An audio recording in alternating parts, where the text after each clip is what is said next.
But the greatest marvel is not the size of the enterprise, its secrecy, or its cost, but the achievement of scientific brains in making it work.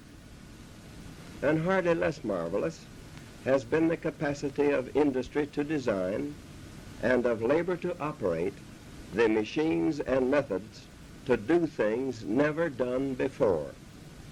Both science and industry work together under the direction of the United States Army, which achieved a unique success in an amazingly short time. It is doubtful if such another combination could be got together in the world. What has been done is the greatest achievement of organized science in history. The Manhattan Project was a secret project made during World War II. Its objective was to create a nuclear bomb.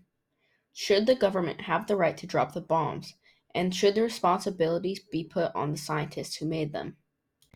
In 1938, two physicists named Lisa Meitner and Otto Frisch were working in a lab in Berlin when they made a discovery. They discovered that if you split an atom, the energy released when this fission occurs is massive enough to power even a bomb. During World War I, Lisa Meitner volunteered as a nurse in the Austrian army. Upon returning to Berlin, she was made head of a new physics section in the Kaiser Wilhelm Institute, where she researched nuclear physics. Meitner had a visit from her nephew, Otto Frisch, another physicist.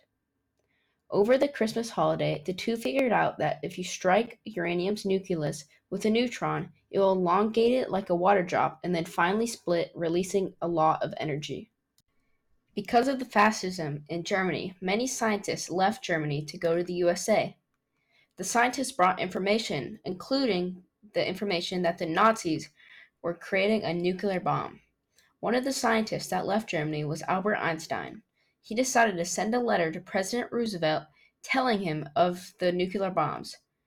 In 1939, the letter reached Roosevelt, and the words of concern convinced the president to start a secret project to create a nuclear bomb. It was called the Manhattan Project. He left Leslie R. Groves in charge of the project. Leslie was in charge of the development, construction, production, and planning the dropping of the bomb.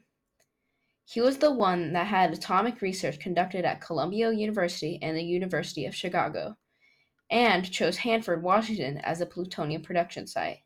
He led the project until 1947, where the U.S. Atomic Energy Commission took control. The Manhattan Project was an arms race during World War II against the Nazis to create the atom bomb. During the development of the bomb, 129,000 workers with a variety of ethnicities, including African Americans, Hispanic, Native Americans, and women, were hired, each distributed between three of the main sites: Hanford, Washington, Oak Ridge, Tennessee, and Los Alamos, New Mexico. The workers had to work and live at the Manhattan Project sites.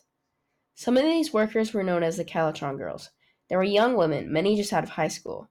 Their job was to separate uranium-235 from uranium-238. These 10,000 young women were not informed of what they were working on, to maintain secrecy.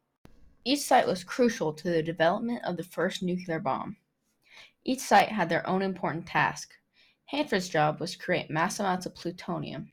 Los Alamos' job was to develop the bomb's mechanics and design. Oak Ridge was the headquarters where higher-ups can see the progress of plutonium and enhance uranium's production. Even though the sites used dangerous radioactive material, safety was in high regard. Tell us about the safety. The early design of all of the reactors here they were very serious about safety. And well, now our control rods were hydraulically operated by oil hydraulic pressure. As you come into the control room, the room right before that, you'll see three big tanks that were filled with heavy rock.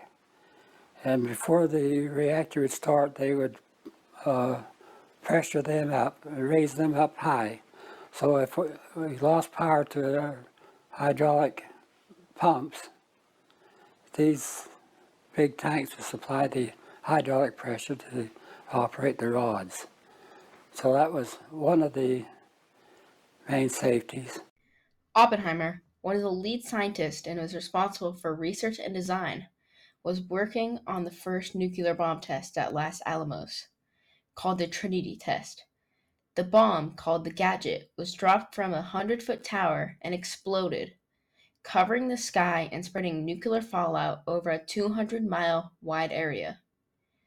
When Oppenheimer witnessed the test, he said, "Now I am death, the destroyer of worlds," which is from the Bhagavad Gita. The test passed expectations and realized the deadly power of the atom. With the realization of the bomb, the workers were responsible with building of the bombs while knowing its tremendous and deadly power. By 1945, 2 nuclear bombs were made, the Little Boy and the Fat Man. After President Roosevelt's death, President Truman came into office.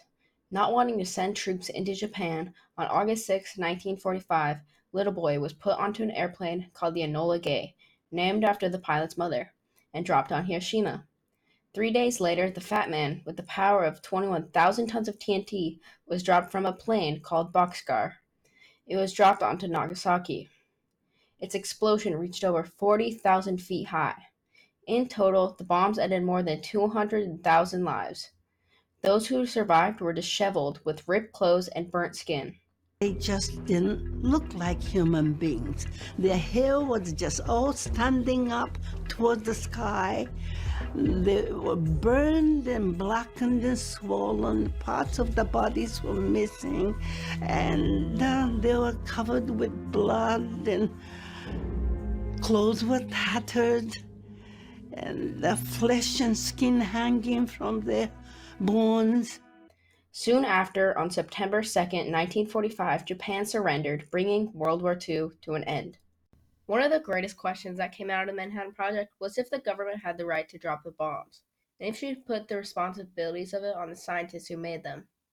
The nuclear bombs not only killed Japanese soldiers, but also civilians and innocent prisoners. After the bombings, when the news reached the USA, the feedback was mostly positive. About 85% of Americans thought the bombings were a good thing. This decreased as reports came in about the destruction on Japan. Even though the nuclear bombs ended World War II, they wouldn't have been needed. There was intercepted messages saying Japan was just about to surrender. The reason the bombs were dropped on Japan was to intimidate Japan, but something that would have done the exact same thing would have been to drop them in the water near Japan. Not only would this show them America's might, but also end the war and save thousands of lives.